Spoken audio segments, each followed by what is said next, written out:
la lección 2. Así que bienvenidos a todos y vamos a hacer un estudio de la palabra del Señor, teniendo como una guía la escuela sabática que tenemos para este trimestre, que es, estamos leyendo la vida de Cristo parte 4 y estamos en la lección que dice el último día de fiesta, mujer tomada en adulterio. Vamos a estar, si tú no tienes la escuela sabática, no te preocupes, puedes buscar los capítulos de Juan, el capítulo 7 del 37 en adelante y también el capítulo 8 del 11, el 11 en adelante. Así que vamos a estar meditando en esos textos. Así que vamos a comenzar. Tenemos una hora más o menos para hacer el repaso para que no se haga tan extenso y lo podamos subir también a YouTube. Bueno, vamos con la pregunta número 1. ¿Qué invitación hizo Jesús el último gran día de la fiesta? Juan 7:37, capítulo 7, verso 37, dice de esta manera: en el último día grande de la fiesta, Jesús se puso de pie y proclamó: si alguno tiene sed, venga a mí y beba. Aquí el Señor estaba haciendo una invitación. Dice, si alguno tiene sed, o sea, si el que quiera y desee, venga a mí y beba. Si tiene sed, o sea, si tiene sed, quiere decir del deseo del Espíritu Santo. Fíjense que si nosotros vemos la historia, parece que el Señor Jesús llega de una manera repentina y hace una declaración que parece que no tiene sentido. Pero si nosotros nos vamos a los libros sagrados que ellos tenían en ese momento, ¿a qué texto se está refiriendo o qué quería hacer memoria el Señor Jesús en los corazones de esa persona? ¿A qué texto se está refiriendo realmente? Porque él, fíjate, él no está hablando conforme a su mente nada más. No, él tiene un objetivo. Entonces, él se está remontando a un texto del Antiguo Testamento, que para ellos es su Tanaj o su Torá. Se está refiriendo a un suceso que pasa en la historia de los hebreos, al inicio.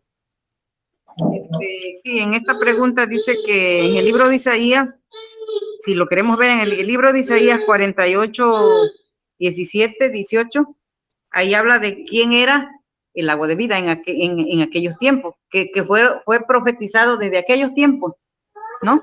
Entonces, si queremos leer ahí en Isaías 48, 17. Okay. Isaías 48, 17. Vamos a ver que ahí habla del cuando el Señor Jesús lo...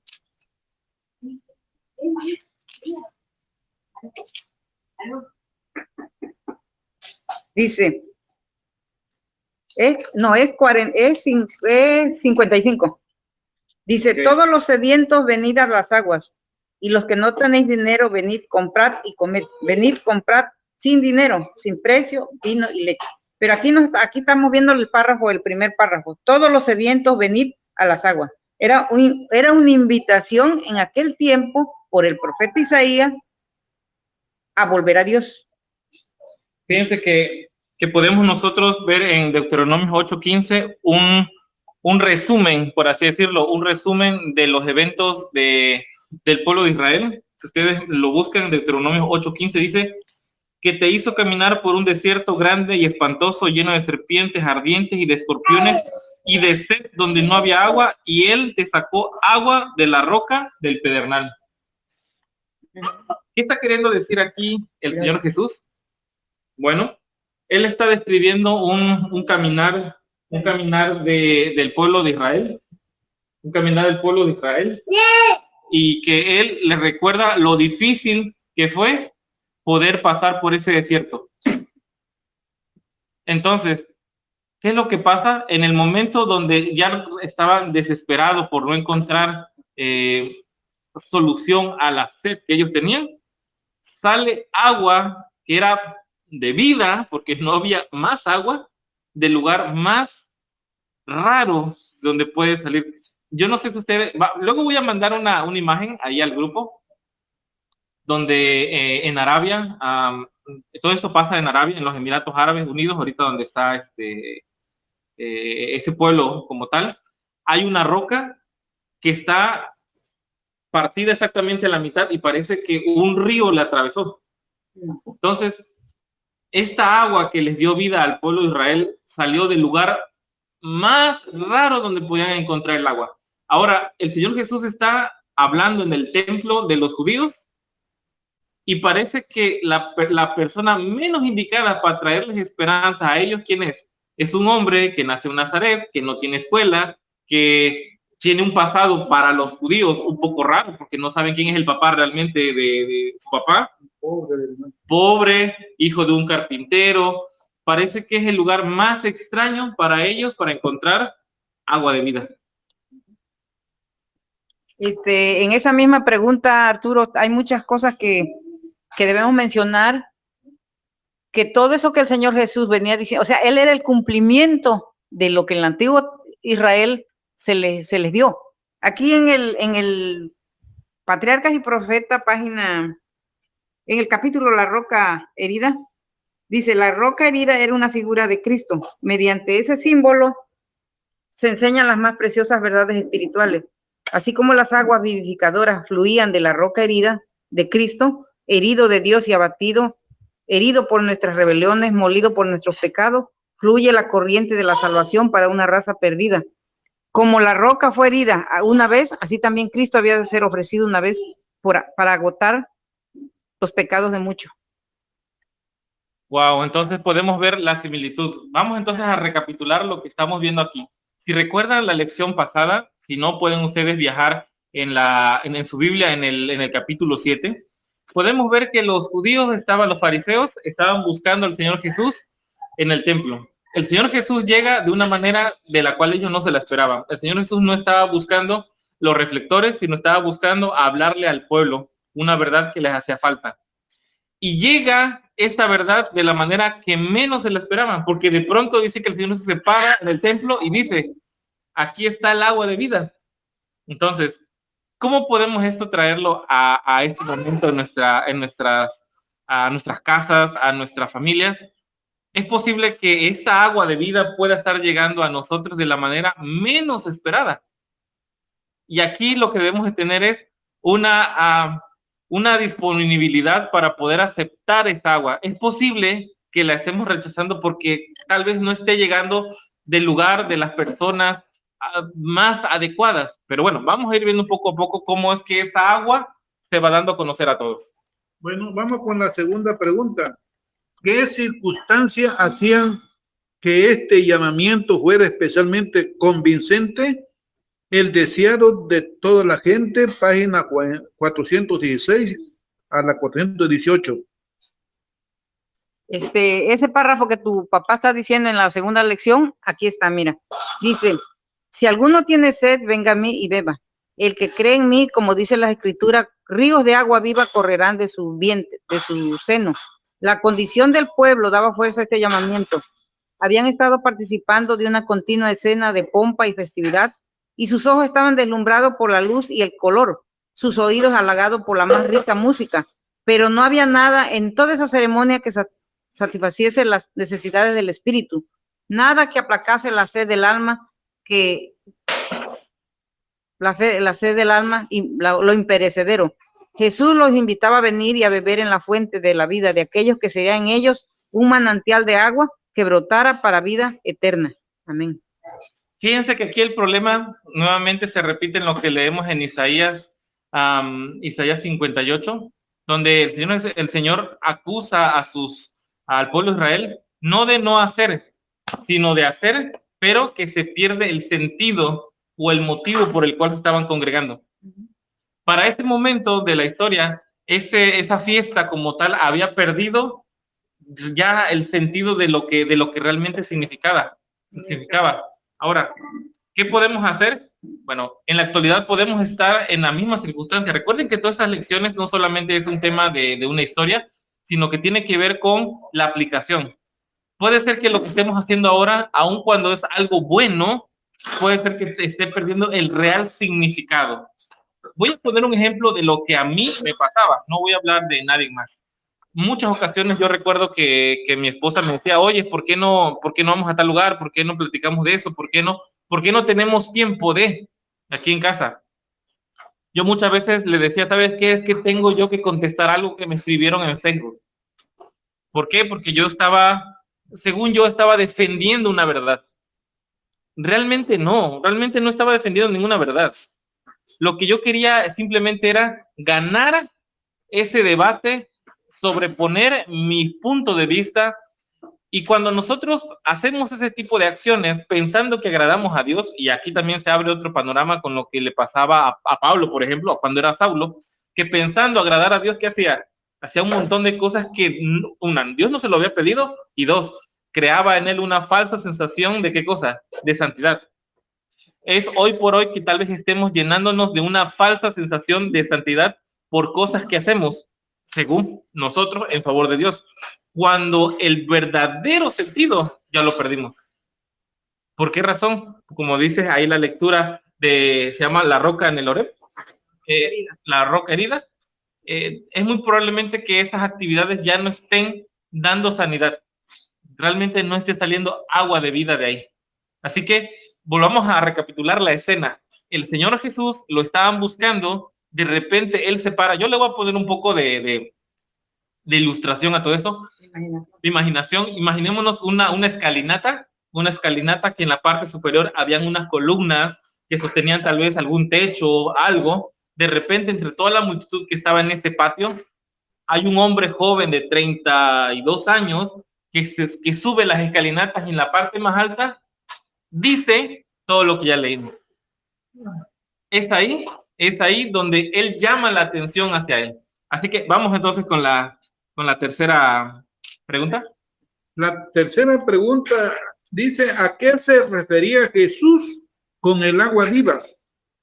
¿Con qué condición podía ser recibida?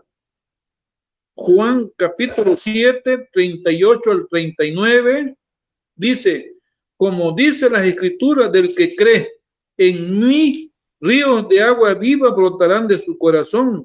Esto dijo del Espíritu que habían de recibir los que creyesen en él, pues aún no había venido el Espíritu Santo, porque Jesús no había sido glorificado. ¿A qué se refería Jesús con el agua viva? El Espíritu Santo. ¿Con qué condición podían ser recibidas? Tenían que creer. Yo no sé si ustedes hicieron la investigación de dónde sale esta cita, de lo que dice el Señor Jesús. Yo tengo por lo menos dos. Isaías 58:11 dice, Jehová te pastoreará siempre, en la sequía saciará tu alma y dará vigor a tus huesos y será como manantial de aguas cuyas aguas nunca faltarán. Luego en Isaías 12:3 dice, sacaréis con gozo agua de las fuentes de salvación. No sé si haya otra lectura que coincida. Aquí en Isaías 43:17, fíjate, el Señor dice que qué condición deberíamos de tener, o su pueblo en aquel tiempo. Aquí dice en Isaías 43:17, dice, ya me perdí. Dice,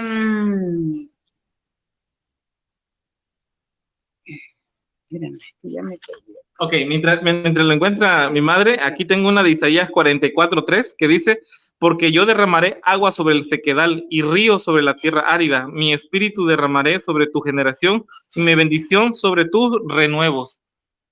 Bueno, ¿con qué condición podían ser recibidas?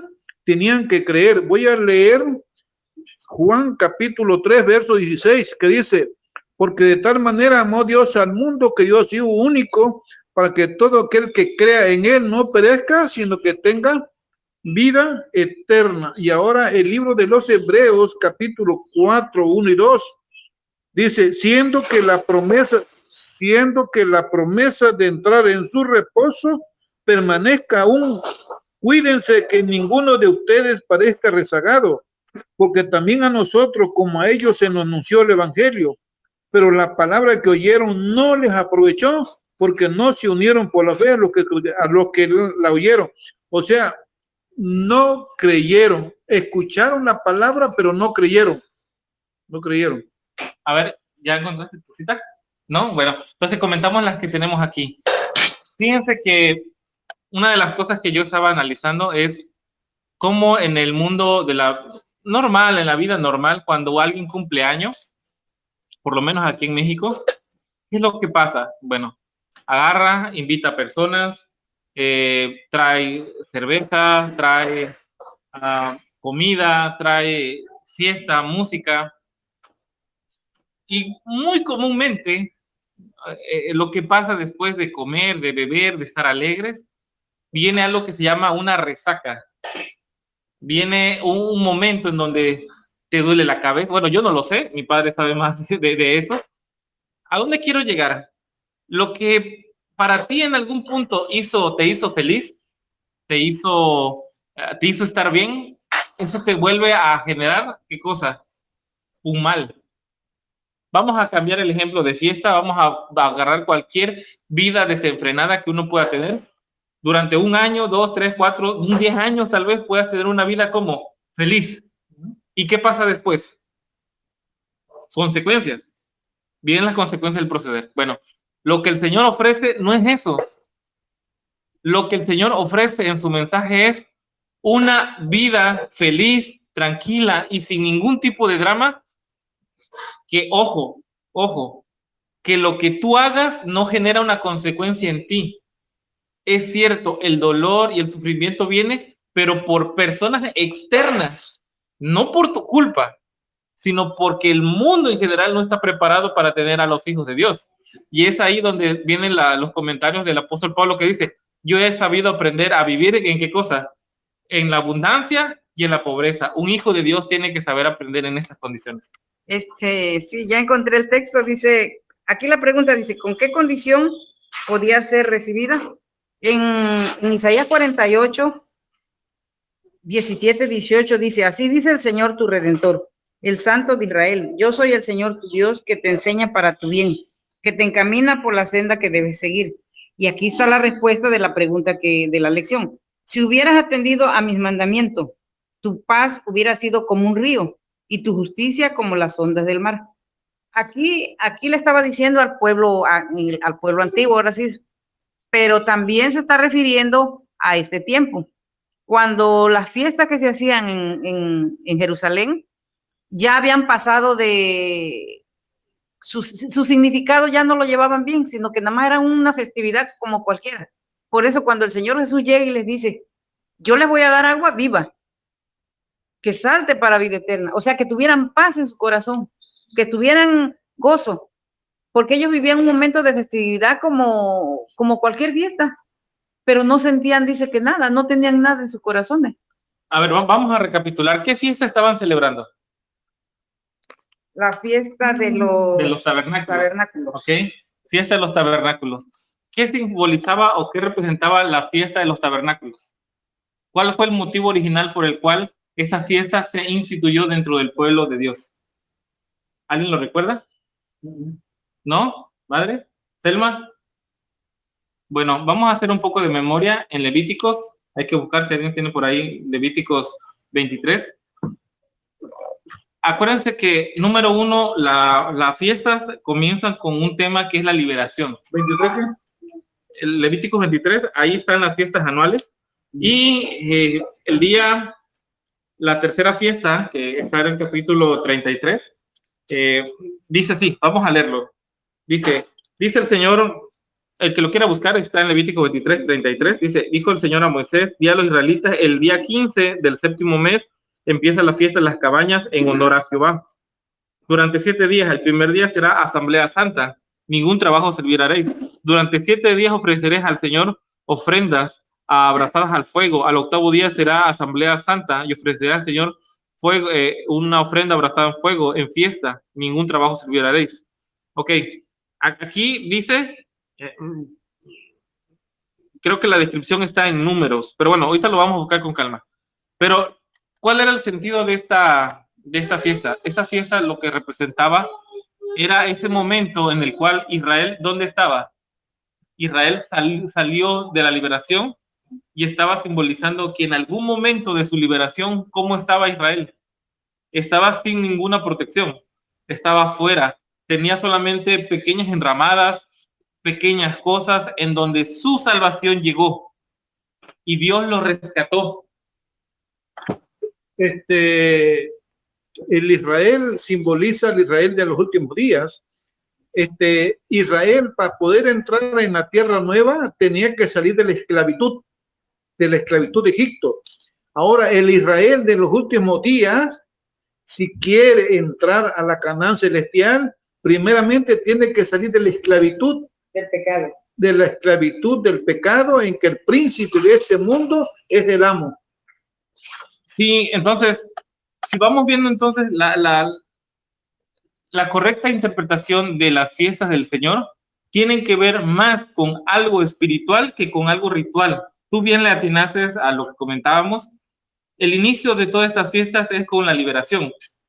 Y si recuerdan el tema de la liberación de la Pascua, ellos tenían que poner un cordero sacrificado, tenía que poner su sangre. Entonces, más allá del ritual, era el simbolismo que estaba detrás, el reconocer que el Señor los estaba llevando de una cautividad a un estado de libertad. Y así podemos ir recorriendo las 7 fiestas, y la cabaña es la última. En el pueblo adventista, en el mundo adventista, nos hemos dado cuenta de que los pioneros hicieron un cálculo, ahorita no vamos a entrar en ese detalle, pero hicieron un cálculo que justamente ellos pensaban que el Señor venía ¿en qué fecha? En octubre, donde cae la fiesta de cabañas. Pero realmente el significado fue que pasaba el Señor de un lugar santo a un lugar santísimo. Entonces, la intención que Dios estaba haciendo con esas personas con respecto a sus fiestas no era por símbolos nada más. Era realmente entender que había un significado y un propósito más profundo. Y si ellos no estaban dispuestos a tenerlo, no servía de nada de lo que sea. Y la libertad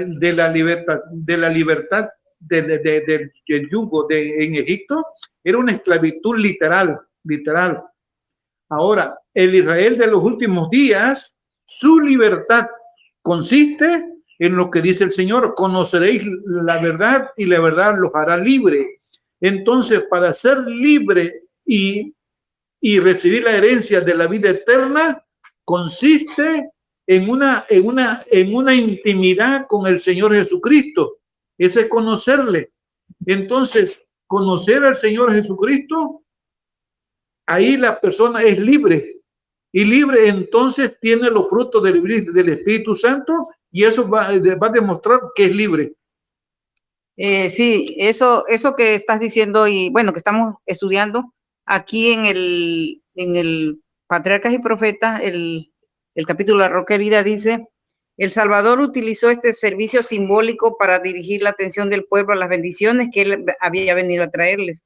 En el postrer día de la gran fiesta se oyó su voz en tono que resonó por todos los ámbitos del templo, diciendo: si alguno tiene sed, venga a mí y beba. El que cree en mí, como dice la Escritura, ríos de agua viva correrán de su vientre. Dice: el agua refrescante que brota en tierra seca y estéril hace florecer el desierto y fluye para dar vida a los que perecen. Es un emblema de la gracia divina que solo Cristo puede conceder, y como agua viva purifica, refrigera y fortalece el alma.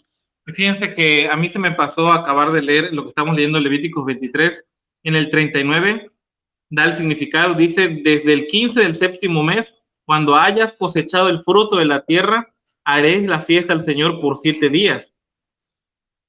Estaba significando esta fiesta que los hijos de Israel, nada de lo que tenían, ¿qué cosa? Les pertenecía. Que todo era un regalo dado por ¿quién? Por su Dios. Y habían de traer de su cosecha, de la tierra, todo lo que ellos tenían, lo mejor, traerlo al templo, y de ahí en el templo, ¿qué cosa? Darlo. No venderlo, no nada, sino comerlo. Esa ofrenda era una ofrenda especial, era una ofrenda de gratitud.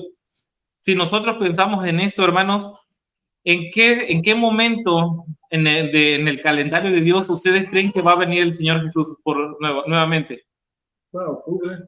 Tiene que venir en la fiesta, cerca de las fiestas de cabaña. ¿Por qué razón? Si quieren ese logo en otro momento lo comentamos a detalle, pero ¿en qué fecha nace el Señor Jesús? Nace en octubre. ¿Cómo nace Él? Nace en una cabaña. Dicen que es un pesebre, o sea, realmente es algo muy endeble, muy débil, muy frágil, ¿ok? Y fíjense todos los significados. Vienen los reyes, los reyes magos, ¿no? Los sabios de Oriente, ¿y qué le traen a él? ¿Le traen qué cosa? Lo mejor que tenían. Sus dones. Sus dones. Fíjense el significado que está representando el simple nacimiento del Señor Jesús en una fecha muy particular. Cuando el Señor Jesús se para en esta fiesta y dice que Él es la fuente de agua viva, ¿qué les está queriendo decir? Señores, hace 32 años cuando yo nací, yo fui un regalo para la humanidad. Hoy aquí estoy. Yo soy un regalo nuevamente para ustedes. Y cuando el Señor venga nuevamente en un futuro próximo, en estas mismas fechas, ¿qué va a hacer para nosotros? Va a ser un regalo.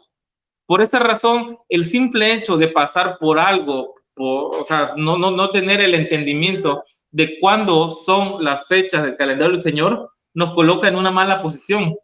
No nos vuelve fanáticos, no nos vuelve legalistas o judíos mesiánicos, no. Nos vuelve un pueblo entendido de cuáles son las fechas en las cuales el Señor siempre ha hecho su manifestación de poder. Y para prueba, cómo los pioneros adventistas pudieron ir calculando las fechas para entender cuándo sería una fecha importante y cuándo podrían ellos estar preparados.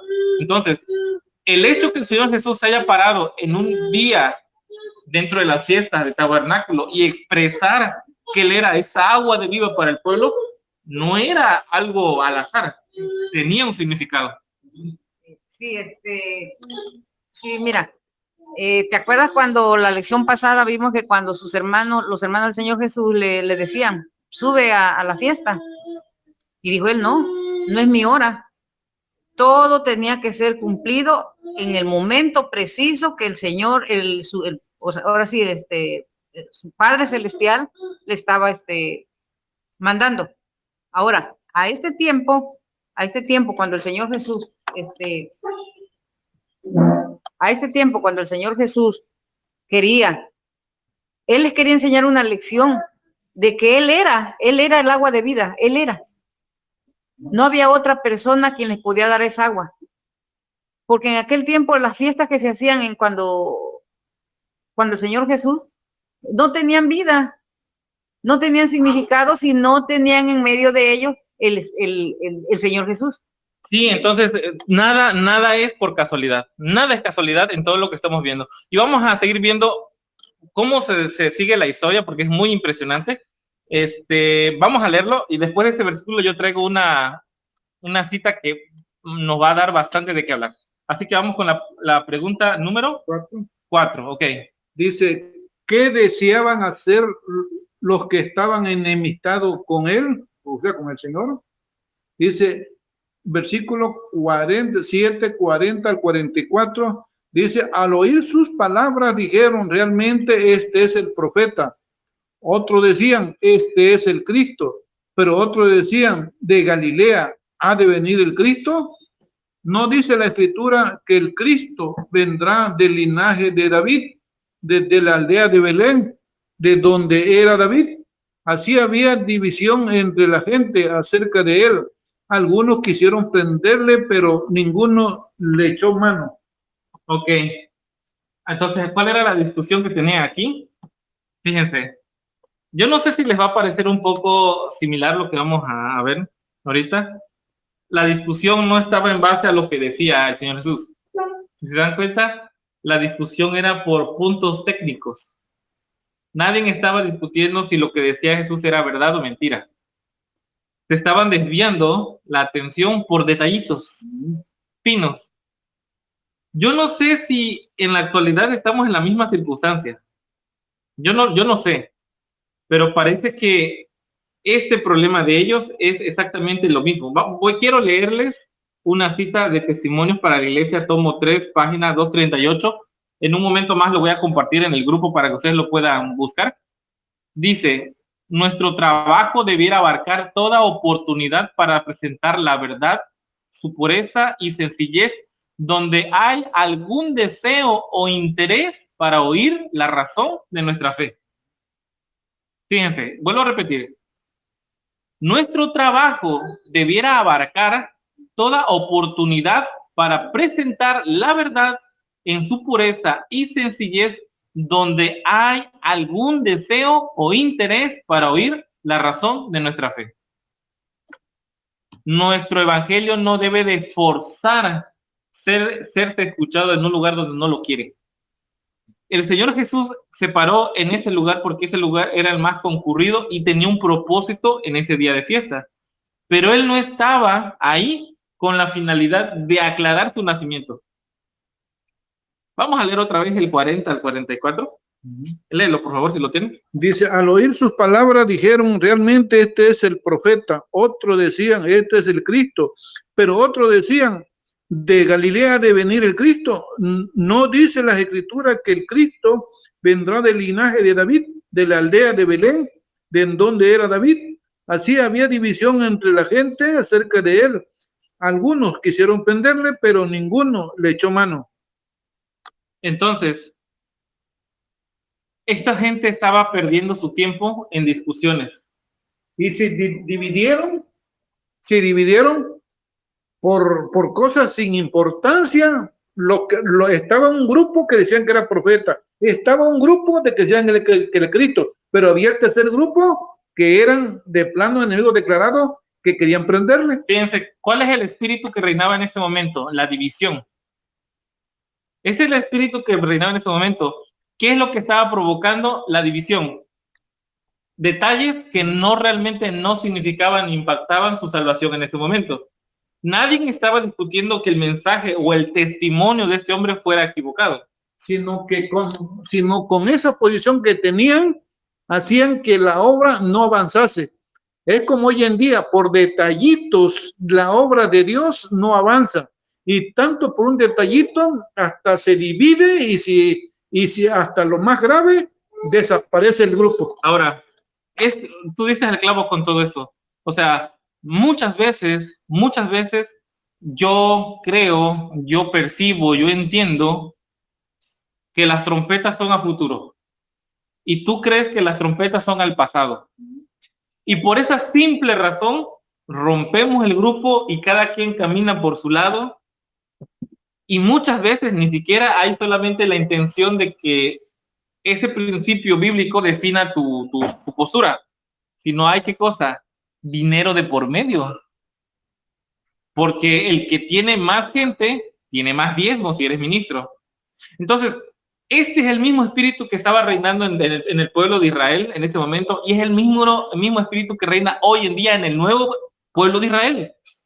No, yo miro que la Biblia se lee de esa manera. Yo creo que las doctrinas se definen solamente con los pioneros o los libros de Elena G. White. No. Yo lo veo de esa manera. No. Yo lo veo de esa manera. Ok, perfecto. Nos dividimos. Yo no quiero tener ningún tipo de relación contigo porque no lo sé. Aquí, hermanos, el punto es la división que se estaba generando en aquel entonces es la misma división que se genera ahora. Y vamos a tener pretextos que sobren. Yo no estoy diciendo, ojo, yo no estoy diciendo que vivamos en un ecumenismo. Yo no lo estoy diciendo. Pero si nosotros nos queremos ir a una experiencia pasada, los pioneros adventistas no todos estaban de acuerdo con todas las posturas, pero sí estaban de acuerdo en algo, en ser capaces de vender aún muchas posesiones como el capitán Bates, que lo vendió todo en pos de la obra. Acá nosotros queremos tener una postura, resguardarla, pero no hacemos nada por el evangelio. Entonces, ¿qué está pasando? Hay un espíritu distinto. Hay un espíritu distinto que está viendo todo eso. Así que, bueno, creo que mi madre tiene un comentario para hacer. Sí, aquí dice que muchos estaban convencidos de que Jesús era el Hijo de Dios. Fueron extraviados por el falso raciocinio de los sacerdotes y rabinos.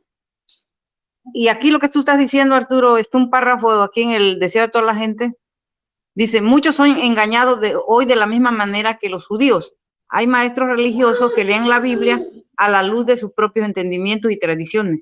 y la gente no escudriña la escritura por su cuenta, ni juzgan por sí mismas la verdad, sino que renuncian su propio criterio y confían sus almas a sus dirigentes. La predicación y enseñanza de su palabra es uno de los medios que Dios ordenó para difundir la luz, pero debemos someter las enseñanzas de cada hombre a la prueba de la escritura. Quien quiera que estudie con oración la Biblia, deseando conocer la verdad, para obedecerla, recibirá iluminación divina. Comprenderá las escrituras. El que quisiera hacer su voluntad, conocerá de la doctrina. Amén. Amén.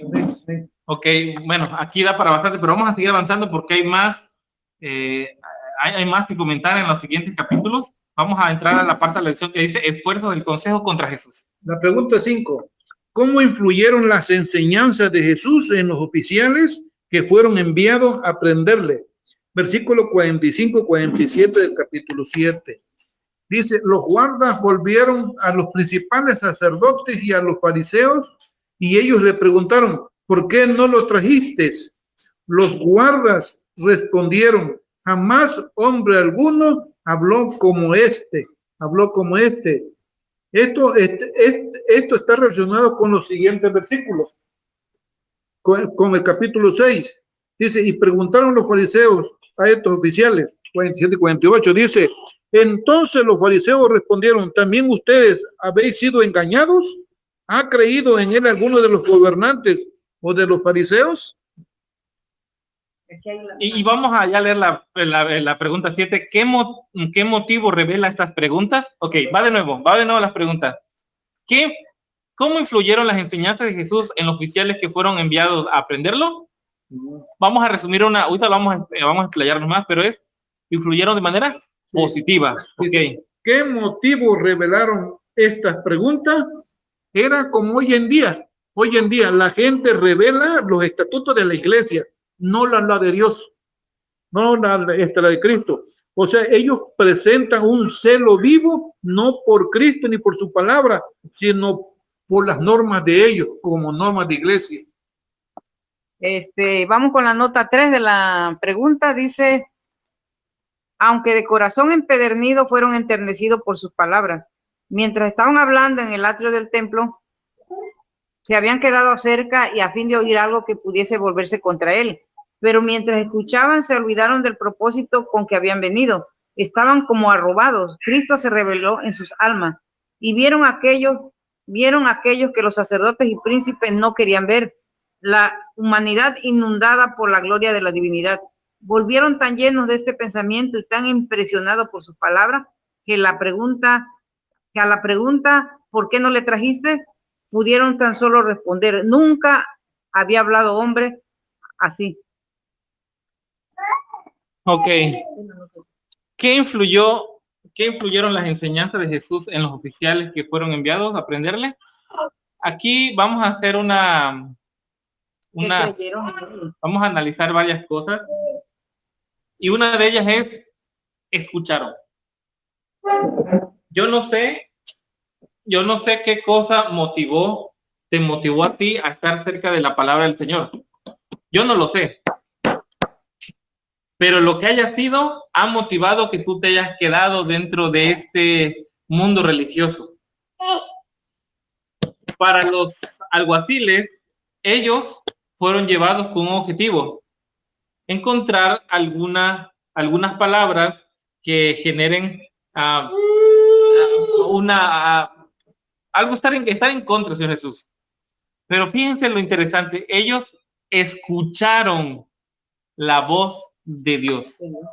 Uno puede llegar con el corazón más duro, puede llegar con el corazón más lleno de prejuicios, pero si tú escuchas primeramente la voz de Dios, es entonces que va a pasar ¿qué cosa? Un milagro. No sé si ustedes recuerdan, es un tema completamente largo, pero está muy hermoso entenderlo. Está en Hebreos 8. Vamos a buscarlo rápidamente, Hebreos 8. Hebreos 8 dice acerca del pacto, de los pactos. Dice, desde el 6, dice, pero ahora tanto ministerio es el del Señor, tanto mejor ministerio es el del Señor Jesús, por cuanto es mediador de un pacto mejor, basado sobre mejores promesas. Si el primer pacto hubiera sido sin defecto, no se hubiera procurado un segundo pacto. Pero Dios respondió diciéndole, vienen días, dice el Señor, en que concertaré con la casa de Israel y con la casa de Jacob, de Judá, un nuevo pacto, no como el pacto que hice con sus padres el día en que los saqué de la mano de Egipto, porque ellos no permanecieron en mi pacto y me desentendí de ellos, dice el Señor. Si nosotros recordamos esa historia, eso está en Éxodo 23, cuando el Señor va al monte Sinaí y les habla. ¿Cómo responde el pueblo de Israel ante la voz de Dios? ¿Lo escuchan o le dicen a Moisés que ya no nos hable, que ya no nos hable?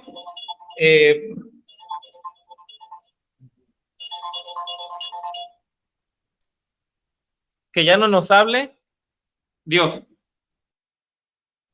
¿Qué es lo que pasa? Ellos dicen que Jehová ya no nos hable, nos da miedo. Que ya no nos hable, que nos da miedo. ¿Qué vamos a hacer ahora? Todo lo que tú nos digas, vamos a creer. Todo lo que tú digas, eso lo vamos a hacer. El Señor quería tener, ¿qué cosa? Una conexión directa con su Dios, con su pueblo. Esa era la intención que quería tener. Esa era la idea. Pero el pueblo no aceptó escucharle. Ellos querían leer. Ellos querían que alguien más hablara por Dios. Y es entonces en donde el Señor dice, bueno, si ustedes quieren seguir viviendo así, ahí le van todas las reglas, ahí le van los 10 mandamientos, ahí le van las leyes, ahí le van todo. ¿Por qué razón? Porque si ustedes se dan cuenta, antes la ley no estaba escrita, pero la obedecían. Fíjense, la ley no estaba escrita, pero la obedecían. La prueba es que ¿quién les había dicho a Abraham que se tenía que sacrificar en la mañana y en la tarde? Dios. ¿Quién les había dicho a Abraham que tenía que dar el diezmo? ¿Quién les había dicho a los hijos a los hijos, a Isaac, a Jacob, sobre todo a Jacob, que sus ídolos los dejara y los vendiera antes de llegar a la tierra de Israel cuando vino con Lea y Raquel? ¿Quién les dijo eso? ¿Lo leyeron de algún lado? No, porque la ley, ¿dónde estaba escrita? En sus corazones, en su mente. Pero cuando el Señor habló, el pueblo de Israel, ¿qué cosa hizo? No los quiso escuchar. Vamos a seguir leyendo esto porque no quiero demorarme más. Bueno, vamos con lo... No, espera, tantito. Entonces, dice el 10, este es el pacto que haré con la casa de Israel después de aquellos días, dice el Señor. Pondré mis leyes en la mente, yo las escribiré en su corazón y seré su Dios y ellos serán mi pueblo. Y ninguno enseñará a su prójimo ni a su hermano diciendo, conoce al Señor, porque todos ellos me conocerán desde el menor hasta el mayor. Y aquí hay una cita de Jeremías 31:34, que no lo vamos a leer, que él dice, si Israel me escuchare y se oyeren mis palabras. ¿Qué fue lo que hizo los alguaciles cuando fueron a buscar Quedaron admirados. Pero porque lo escucharon. Porque prestaron su oído. Exacto. Si nosotros escuchamos, puede haber qué cosa. Muchas veces nosotros queremos hablar por Dios. Y a veces nos apresuramos a hablar y a no escuchar. Primero debemos escuchar y luego después hablar. Muchas veces nos apresuramos a hacer pactos. O sea, muchas veces los ignoramos. Creo que tú me comentaste, ¿no, Pa? Cuando aún, bueno, yo no nacía ni nada, que tú dices que lo oraste a la luna para prometiendo que, a ver, cuéntalo. Bueno, yo en ese tiempo estaba perdido en el vicio, era un alcohólico. Entonces yo estaba cansado de esa vida y era un fin de año. Entonces salí para afuera, miré la luna y le dije, Dios mío, ten misericordia de mí, por favor. Yo ya no quiero más esta vida, ya no quiero tomar, ya no quiero, por favor, ayúdame. No sé cuánto tiempo pasó, meses o años, pero cuando me di cuenta, Dios mandó un ángel aquí en mi camino, en mi vida, y ese ángel fue mi esposa. Entonces ella contribuyó. Entonces Dios no me dejó solo, me mandó una ayuda idónea. Entonces no sé cuántos años pasaron, pero cuando me di cuenta yo ya no tomaba. Dios obró en mi ignorancia, porque yo no practicaba ninguna cosa de la palabra de Dios. En mi ignorancia, Dios se manifestó en mi vida. Tal vez en la ignorancia de estos alguaciles, ellos fueron a buscar un pretexto para aprender al Señor Jesús. Pero volvemos con la clave de toda esa historia, que fue escuchar. No adelantarse a nada, sino escuchar. Entonces, quedamos en la pregunta número 8. 8. Dice, ¿qué pregunta se hizo el consejo? ¿Quién la hizo? Versos 50 y 51. Dice, entonces Nicodemo, el que había ido de noche y que era uno de ellos, dijo, juzga nuestra ley a un hombre sin oírlo primero y sin entender lo que ha hecho. Pero antes de eso, antes del verso 50, está el 49, que dice, pero esta gente que no conoce la ley es maldita. Entonces, ¿qué estaba diciendo esta gente? Que tanto los alguaciles y tanto el Señor Jesús lo estaban acusando que no conocía la ley. Ahora, si ellos hubieran conocido, no solo conocer, sino practicar la ley, no tuvieran en su mente esa mente asesina de matar y de destruir. Entonces ellos estaban condenando tanto a los que creyeron en el Señor Jesús como al Señor Jesús lo estaban condenando. Aquí viene otro punto muy interesante. La misma letra de la ley generaba en ellos compasión o generaba en ellos un instinto asesino. Un instinto asesino. O sea, la misma letra. Nicodemo dice, ¿por qué lo vamos a aprender? ¿Por qué no nuestra ley nos dice que hay que escucharlo? Pero ¿qué es lo que responden los otros? Dice el 52, ¿eres tú Galileo? No, está en... ¿Eres tú también Galileo? Indaga y verás que de Galilea nunca se levantó profeta. O sea, la misma ley, la misma información, estaba creando en ellos dos posturas. La lectura de la Biblia puede generar en ti dos posturas. Porque el que te va a dar el sentido correcto de la interpretación es el espíritu que tú tengas. Hace algunos años, no años, sino unos cientos de años, en los Estados Unidos, que era un pueblo protestante, ojo, que habían venido escapándose del yugo de la Iglesia Católica, ellos mataron a gran parte de los indígenas que estaban ahí y trajeron esclavos. ¿Todo con qué cosa? Con la Biblia. Todo con la Biblia justificaron las peores atrocidades racistas y esclavistas con la Biblia de la historia. Así que la lectura de la Biblia o la lectura de la letra no te cambia si no tienes el espíritu correcto del que te va a guiar. Es que ahí está el porqué de por qué hay tantas religiones.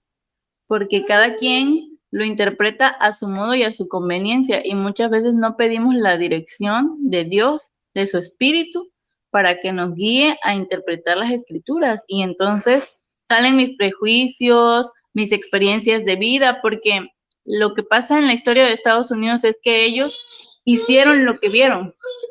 Ellos venían acostumbrados a eso, y de pasar de ser el perseguido, se volvieron el perseguidor. Vieron que podían estar del otro lado y lo tomaron porque era lo que veían. Entonces, lo mismo pasa con las escrituras. De pronto nosotros ponemos en las escrituras nuestros prejuicios, nuestras vivencias, nuestros traumas, nuestra infancia, y lo acoplamos la letra a eso, cuando realmente no es lo que estamos queriendo nosotros. La Biblia dice, es muy clara y dice otra cosa, pero nosotros lo interpretamos mal. La intención de estos fariseos era buscar en la ley un motivo para acusar a este hombre. Muchas veces nosotros nos acercamos a la Biblia con un motivo ya determinado. Con un prejuicio. Con un prejuicio. Yo voy a leer la Biblia para poder ganarle el punto de vista de aquel hermano que en Facebook me escribió tal cosa. O sea, ya eso que te está moviendo a ti a estudiar, no está bien. Ya de entrada eso no está bien. Si no tienes algo que construya la vida de ese hermano, mejor guarda silencio. Es mejor guardar silencio, es mejor no decir nada. ¿Por qué razón? Porque es posible que nosotros, en vez de ser alguien que le ayude, se vuelva una piedra de tropiezo, pensando que tenemos un celo correcto de Dios. Vamos a seguir entonces con la pregunta número. Bueno, la pregunta 9 Nueve. y 10 están unidas. Ok. 9 y 10. Dice la pregunta 9, dice, ¿cuál fue la respuesta arrogante? Y le respondieron, ¿eres tú también Galileo? Indaga y verás que de Galilea nunca se levantó profeta. La 10. ¿Cuál fue el efecto de esta advertencia legal? Entonces se fue cada uno a su casa. A su casa. Entonces voy a leer Isaías 9 del 1 al 2. Respondiendo a lo que dieron, tú también Galileo, indaga y verás que Galilea nunca se levantó profeta. Isaías 9 del 1 al 2 dice, no habrá más oscuridad para los que estuvieron en aflicción. En el pasado Dios humilló a la tierra de Zabulón y de Nectalí, pero en el futuro honrará a Galilea de los gentiles por la vía del mar junto al Jordán. El pueblo que andaba en tinieblas vio una gran luz que brilló para los que moraban en la sombra de muerte. Esto estaba hablando del Señor Jesucristo. Sí, fíjense que me ganaste el texto, de hecho. No lo encuentro aquí, pero nuestro hermano Carlos Hernández en el día jueves, que fue una reunión por la fiesta de las trompetas, él tuvo un tema que hablaba acerca de Jonás. Y te lo estoy tratando de buscar. Y él nos mostró que Jonás venía de la tierra de Galilea. Y muy seguramente Nahum también era de la tierra de Galilea. ¿A dónde yo quiero llegar?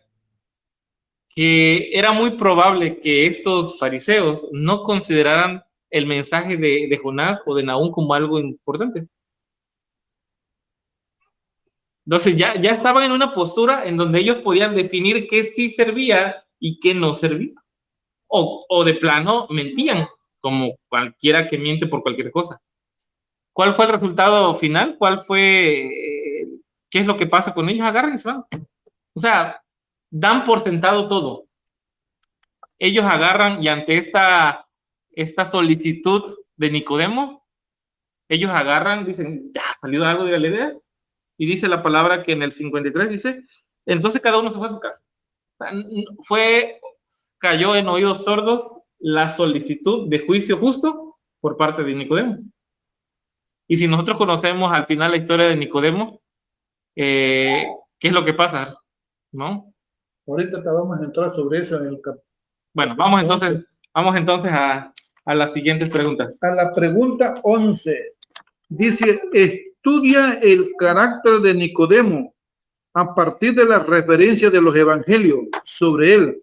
Aquí está de Juan 3, del 1 al 21, pero yo lo resumí nada más en 3 textos. Aquí puse el texto 3 y del 5 al 7. Dice, Jesús, o sea, aquí en la plática que tiene el Señor Jesús con Nicodemo, Jesús respondió, te aseguro que el que no nace de nuevo no puede ver el reino de Dios. Respondió Jesús, te aseguro que el que no nace de agua y del Espíritu no puede entrar en el reino de Dios. Lo que nace de la carne es carne y lo que nace del Espíritu es Espíritu. No te asombres que te haya dicho, es necesario nacer de nuevo. Aquí el Señor le dice, es necesario nacer del agua y del Espíritu. Bueno, ya tiene varios años con el hermano Álvaro. La platicábamos, o sea, en una reunión, dice, hay 3 bautismos. El bautismo del agua, el bautismo del Espíritu y el bautismo por fuego. Por fuego. Entonces nosotros hasta hoy en día hemos sido bautizados por el agua. El agua. Ahora, dice, vamos a leer San Juan 19 del 38 al 40. Dice, después de esto, José de Arimatea, que era discípulo de Jesús, pero en secreto, por miedo de los judíos, rogó a Pilato que le permitiera llevar el cuerpo de Jesús. Pilato se lo concedió, entonces fue y llevó el cuerpo de Jesús. También Nicodemo, el que antes había visitado a Jesús de noche, trajo un compuesto de mirra y a lo es como de 100 libras. Tomaron pues el cuerpo de Jesús y lo envolvieron en lienzo, en especias aromáticas, según la costumbre judía de sepultarlo, de sepultar. Ahora, mira, aquí hay un interesante. Nicodemo visitó de noche al Señor Jesús por vergüenza a que lo miraran sus compatriotas. Fue de noche. Bueno, y en la plática que tuvo con el Señor Jesús, nosotros leyéndolo esa plática, decimos, Nicodemo no entendió, no quiso hacer caso y se perdió y luego lo condenamos. Bueno, ¿cuántos hoy en día escuchan la palabra y que somos nosotros? Lo condenamos. Este no quiere nada. Déjenlo que se pierda.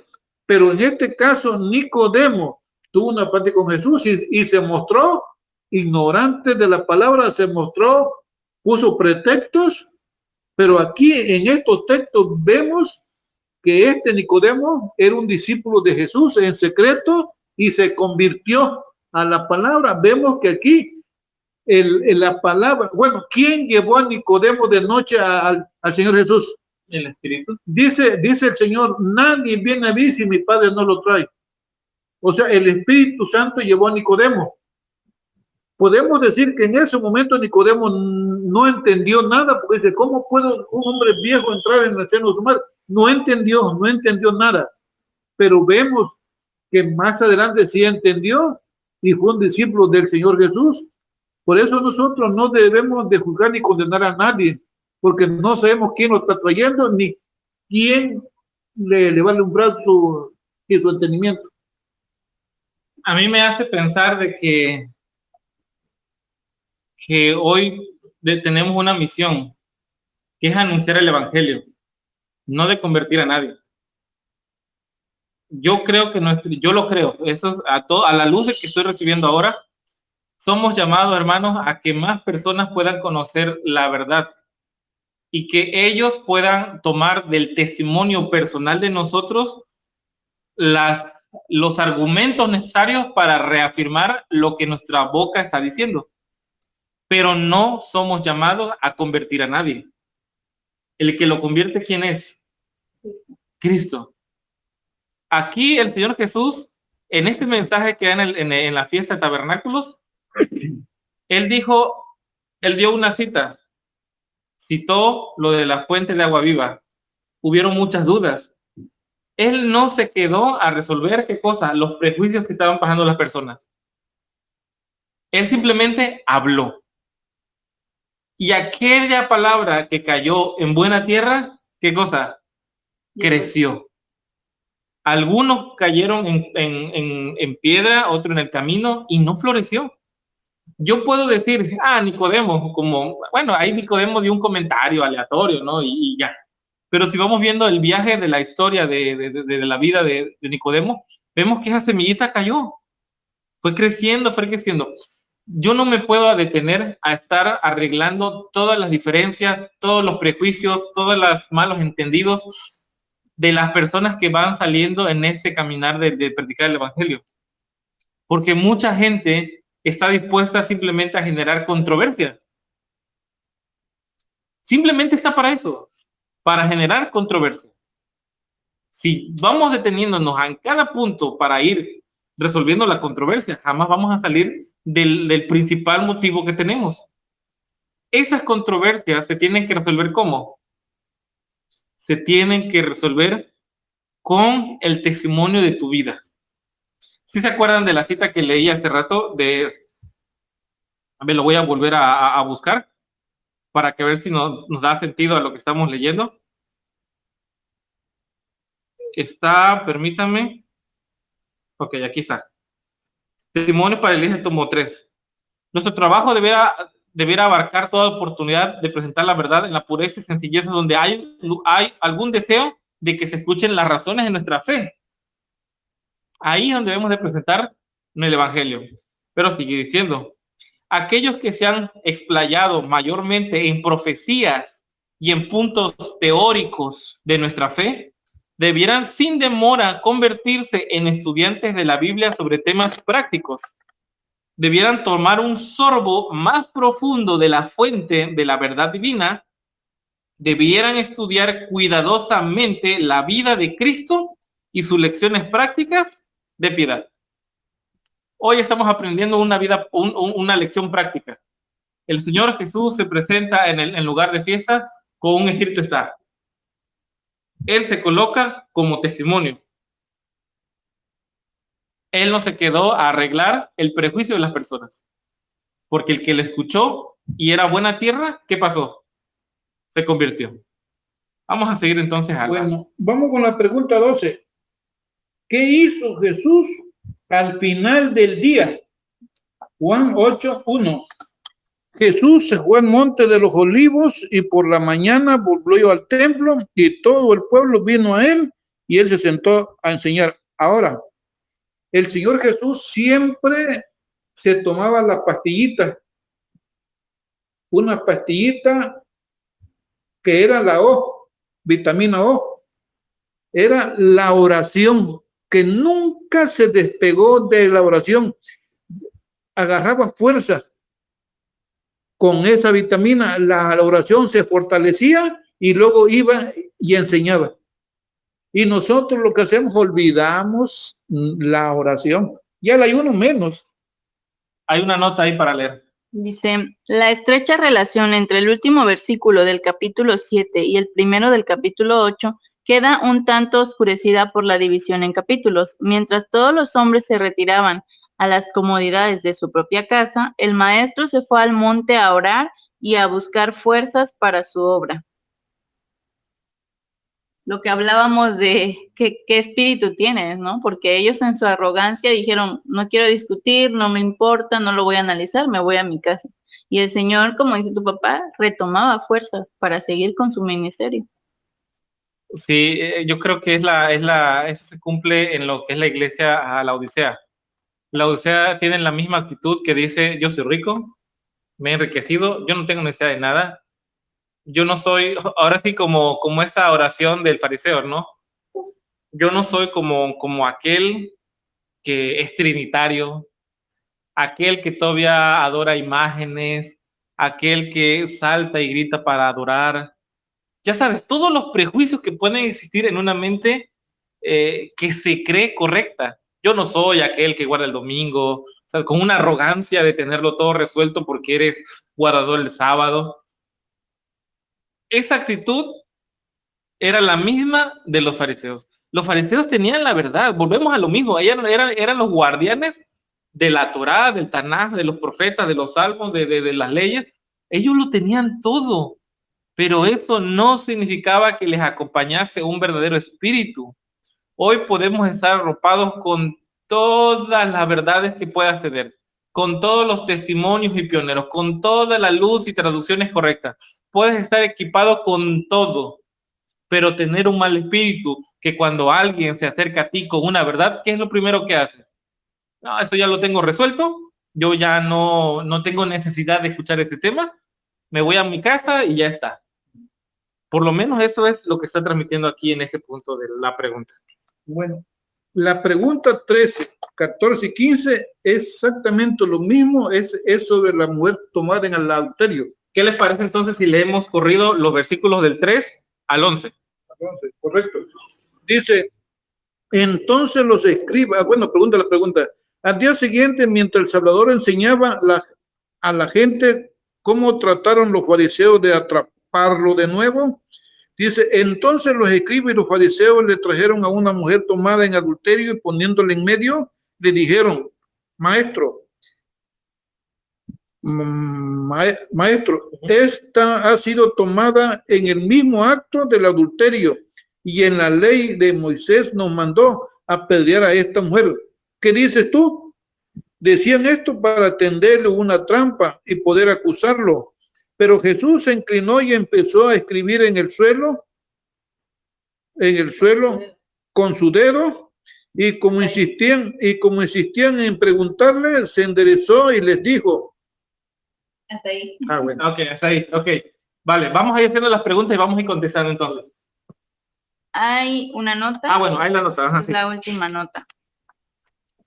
Dice, al igual que los fariseos y los herodianos, en un momento posterior al preguntar a Jesús sobre el pago de tributos al César, los fariseos con esta pregunta pretendían ponerle en un dilema. Si no respeta la ley mosaica, razonan, perderá el respeto del pueblo. Si lo hace, estará aconsejando una violación de la ley romana. Bueno, seguimos con la pregunta 14. ¿Con qué acciones y palabras respondieron a él a su pregunta?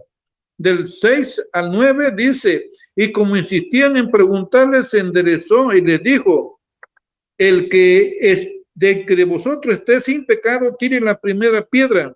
Y volvió a inclinarse hacia el suelo y al escribir en la tierra, al oír estas palabras, acusados por su conciencia, salieron uno a uno y empezando desde los más ancianos, y quedó solo Jesús y la mujer ante él. ¿Leo el 15? No, vamos a ir comentando, vamos a ir leyendo poco a poco. Antes que nada, vamos a ir resolviendo entonces las preguntas. ¿Cómo resolvemos entonces la primera pregunta que dice, ¿cómo trataron los fariseos de atraparlo de nuevo? ¿Cómo lo trataron de atrapar? Con un juego de leyes, ¿ok? Lo trataron de atrapar con un juego de leyes. Número uno, si desacreditaba la ley de Dios escrita por Moisés, decían, este hombre rechaza la ley de Moisés. Pero si él aceptaba el mandato de la ley de Moisés, en el contexto en el que ellos vivían, ojo, en el contexto en que ellos vivían, ellos pueden decir, César, Pilatos, él no está respetando tu ley porque tú primero tienes que juzgar a las personas que viven bajo tu reino. Ojo con todo esto. ¿Cuál era el contexto que vivía el pueblo de Israel? Ellos no se gobernaban solos. El rey que estaba por encima de ellos no era uno de la casa de David. Por lo tanto, había leyes que los regían a ellos, de los cuales ellos tenían que obedecer.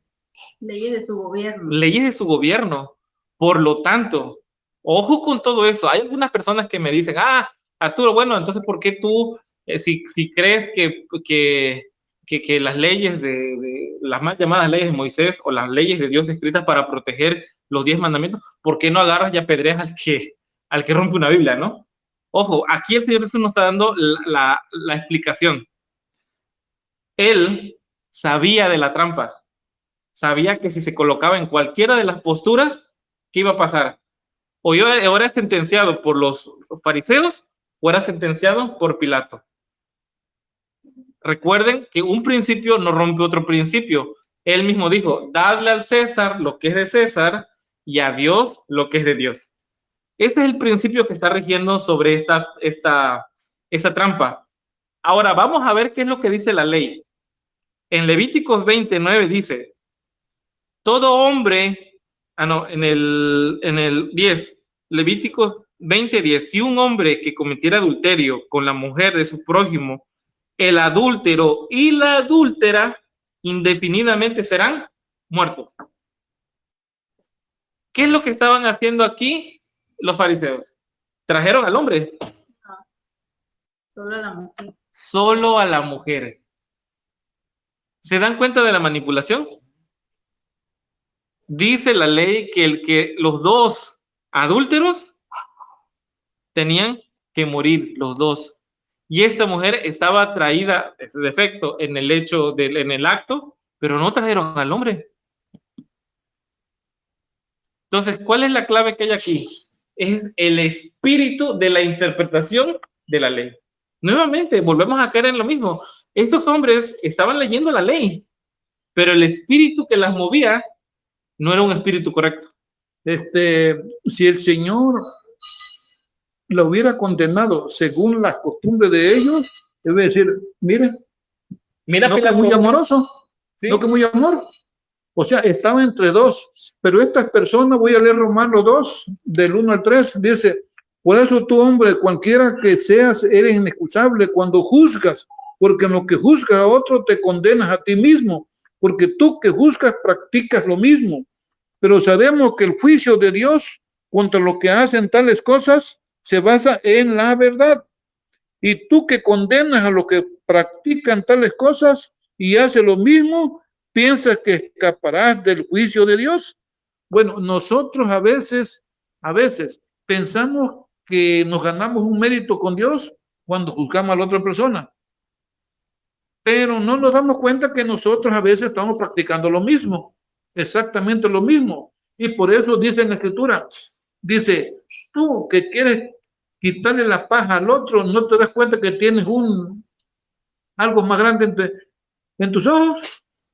Bien, yo quiero leer, bueno, ok, a ver, tu comentario. Yo nada más quisiera comentar, no recuerdo si fue una interpretación de alguien o lo vimos en un libro de la hermana, pero con respecto a lo que decía Arturo de que no habían llevado al hombre, recuerdo alguna vez haber leído o escuchado que decían que esa mujer probablemente se había acostado con ellos. Entonces, el tema era ese, que la llevaban a ella, pero ellos querían esconder su impunidad, su pecado, y solamente exponerla a ella. Por eso cuando el Señor empieza a escribir, eso sí lo dice en el deseo de toda la gente, dice que lo que escribía en tierra eran los pecados de cada uno de ellos. Y cuando ellos vieron lo que él estaba escribiendo, se aterrorizaron. Cuando él se paró y les dijo, quien esté libre de pecados, tire la primera piedra. Y por eso se van. Uf, no, qué fuerte. Miren, Isaías 1:15 dice, levantaos, limpiad la iniquidad de vuestras obras delante de mis ojos y dejad de hacer lo malo. Dice, aprended a hacer el bien, buscar el juicio, restituid al agraviado, hacer justicia al huérfano, amparad a la viuda. Luego venid, dice Jehová, y vuestras cuentas, y traed vuestras cuentas. El Señor, fíjate lo que dice el Señor, dice, aprended a hacer el bien, buscar el juicio. Hasta ahí nos quedamos nosotros. Yo me entero de que un hermano fue adúltero y lo enjuicio. Si se arrepiente, que no me vuelva a hablar porque él es un pecador. Pero fíjense lo que dice aquí. Aprender a buscar, hacer el bien, buscar el juicio, restituir al agraviado. Y eso no nos gusta hacer. Es fácil sentarnos, agarrar, señalar. Ah, es que aquel hermano, ese pastor bailó. Ya saben que es el típico, ¿no? ¿Quién de ustedes ya fue a hablar con el pastor, con Biblia en mano, con testigos, como dice Mateo 18, tratando de ganar su alma? ¿Quién ya lo ha hecho? O solamente nos llenamos la boca y señalamos a la persona y no restituimos al agraviado.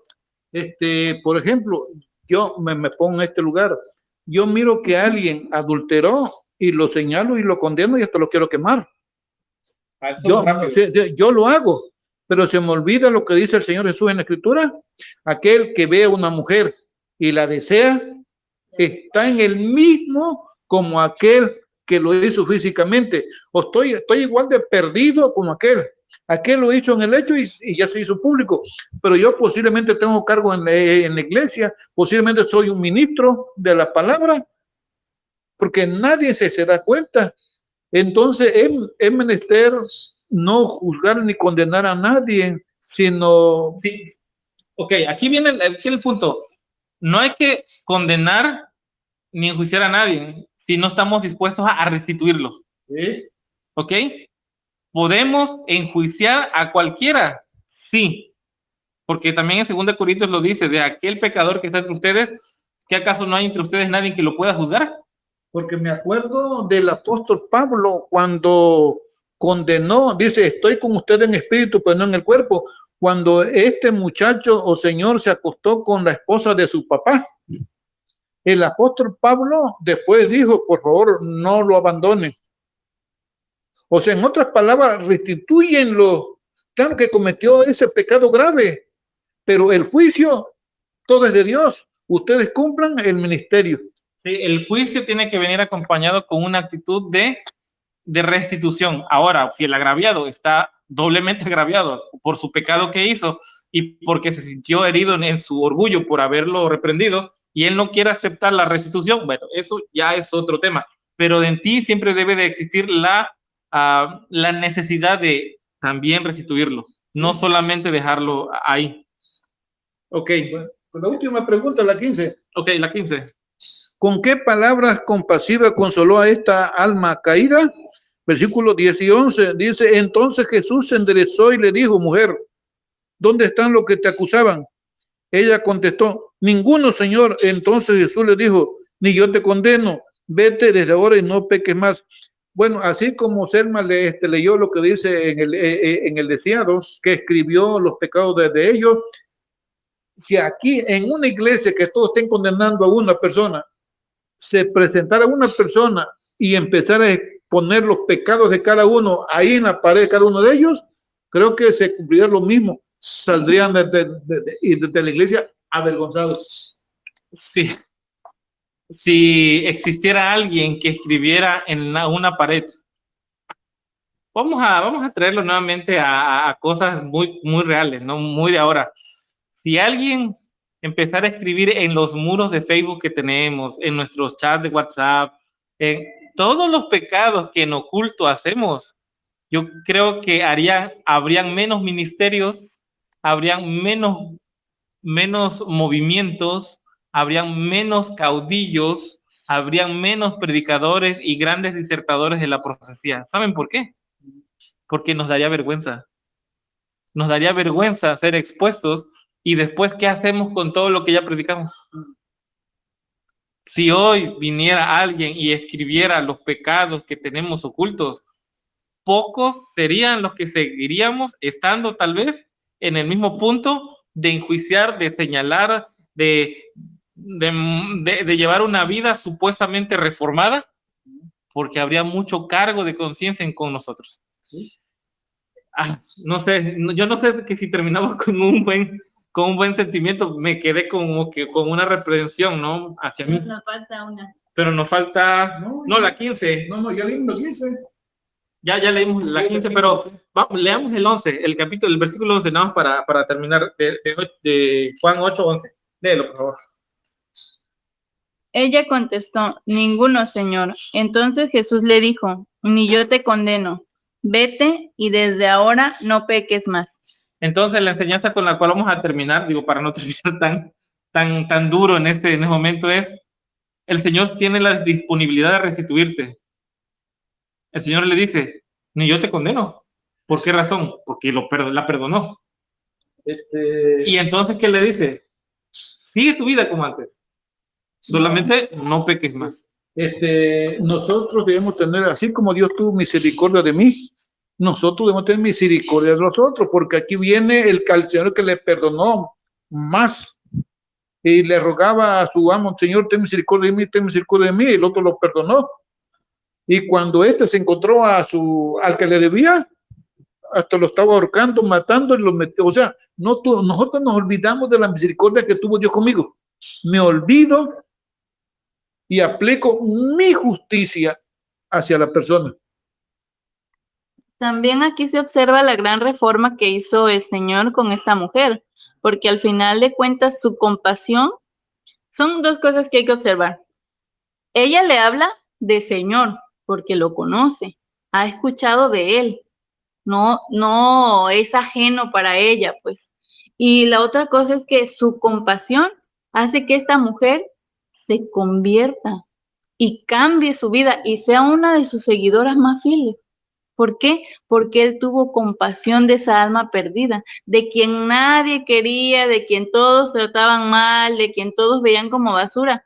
Él le dijo, vete, no pasa nada, tú no eres peor que nadie, cambia tu vida. Sí. Y cambió su vida ver, en el acto. ¿Qué la convirtió? ¿En la cantidad enorme de doctrina que tuvo que aprender en fracción de segundos? Sí. ¿O la compasión? El perdón la convirtió, porque ella miró que ese hombre llamado Jesús era diferente a los que lo condenaron, eran diferentes, miró mucho amor en él y eso la convirtió. Ella miró una religión práctica, porque ella vivía acosada por esos otros religiosos que ¿qué hacían? No la llamaban a que fuera, al contrario, la alejaban. Pero como decíamos, por debajo del agua, probablemente ellos también se acostaban con ella, pero ante la sociedad la repudiaban y la veían como escoria. Entonces, era una religión que no cuadraba, pero en Cristo ella vio la religión verdadera. Sí. Por ejemplo, voy a decir algo que nos pasó a nosotros cuando nos desfraternizaron de la iglesia. Yo en ese tiempo estaba sufriendo del nervio ciático, estaba tirado en cama y desfraternizado por toda la iglesia, nos condenaron. Entonces nadie fue a verme más que un borrachito, fue a verme y a consolarme. Un borrachito fue a consolarme y decirme, Arturo, Dios te ama. O sea, ¿cómo es posible que un borrachito pueda consolarme porque los de la iglesia no defraternizaron y yo estaba solo, tirado en cama? En ese momento mi esposa no estaba, había ido a ver a su papá. Entonces, digo, ¿cómo es posible que los que nos decimos cristianos somos más peores que los que están afuera? Y a veces que los que están afuera son mejores que los que están adentro. Es increíble. La compasión del Señor Jesús hizo cambiar la vida de esa mujer. Ahora, al ser ella perdonada por algo que la estaba matando literal, o sea, estaba a punto de morir, ella se ve sanada y ahora ella recibe una sola instrucción: ve y no peques más. Esa mujer, después de obtener la compasión y la vida, ella está dispuesta a hacer lo que sea por este hombre. Si era necesario guardar el sábado, ella estaba dispuesta a hacerlo. Si era necesario guardar su diezmo y darlo, ella estaba dispuesta de hacerlo. O entregar su propia vida. O entregar su propia vida. Ella estaba dispuesta a hacer lo que fuera necesario. Pero porque primero hubo compasión. Yo lamento que en la actualidad, y esto igual lo podemos desarrollar en algún otro, igual en una transmisión especial en algún día entre semana, todo lo que se sabe acerca del gran chasco de 1888, cómo hubo un mensaje que fue rechazado que era de amor. Era de amor. Y los líderes religiosos de aquel entonces dijeron, no, primero es la ley, no es el amor. Pero el mensaje que había bajado del cielo para este pueblo actual fue amor. Por eso hoy somos conocidos como los sabáticos, como los que no comen carne de cochino, porque el mensaje que mandamos siempre por delante, ¿cuál es? Es ese. Debimos de haber sido conocidos un pueblo del amor y no un pueblo de la Biblia, porque la Biblia la agarramos como una tabla para andarle pegando a todas las demás religiones. Cuando aquí estamos viendo que el mensaje del Señor Jesús, ¿cuál fue? Vete y no peques más, yo te perdono. Y después vemos aquí en la Biblia, por lo menos en lo que va de la historia de ella, que no vuelve a caer en el mismo error. Es más, es seguidora de Cristo. Fue la que tuvo el honor de ungir al Señor Jesús. O sea, Dios la distinguió. No distinguió al sumo sacerdote, no distinguió a ningún hombre, sino a esta mujer. Dios la distinguió, fue la que ungió y su nombre ahí está escrito en la escritura. Amén. Estuvo muy, muy interesante la escuela sabática. Yo agradezco a todas las personas que estuvieron desde un inicio hasta el final. Tal vez algunos han tenido un problema de conexión y se les ha ido el internet. Bueno, no pasa nada. Esta grabación, esta narración, este diálogo que hemos tenido en una mesa, literal, estamos en una mesa reunidos, va a estar grabado y va a estar montado en YouTube en unas 2 horas más o menos, por si alguien cree que es necesario que sea compartido con alguien más, lo puede hacer, o si lo quiere repasar para algún tema en particular, también lo puede hacer. Lo que hacemos acá simplemente es compartir un poco del estudio personal. ¿Es posible que estemos equivocados? Sí, es posible que estemos equivocados. ¿Es posible que se nos haya pasado algo? Sí, es posible. No pretendemos tener la verdad absoluta, sino que pretendemos compartir de la luz que hemos recibido para ustedes. Así que yo les invito a hacer una oración final para concluir este repaso.